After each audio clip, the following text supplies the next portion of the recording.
If ARC Raiders gets stuck on the launcher loading screen and never opens the game, don't worry.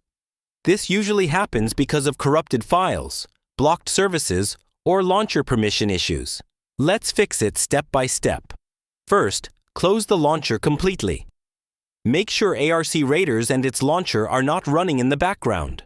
Open Task Manager and end any related processes. Next, run the launcher as administrator.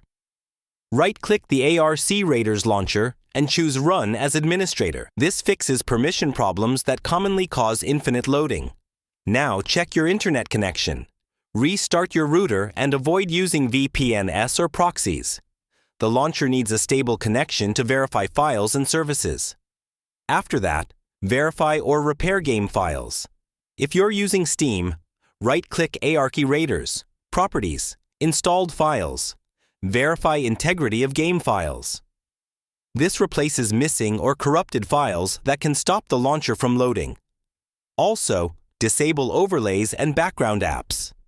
Turn off Discord overlay, Steam overlay, NVIDIA Shadowplay, MSI Afterburner, and any monitoring tools. These often interfere with game launchers. If the launcher is still stuck, check antivirus and firewall settings. Make sure ARC Raiders is allowed through your firewall.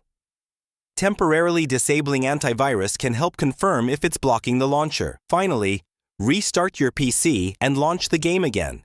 In most cases, these steps fix the launcher loading screen issue, and ARC Raiders starts normally. If this tutorial saved you time, like the video, subscribe to LearnBase, and ask your next question below.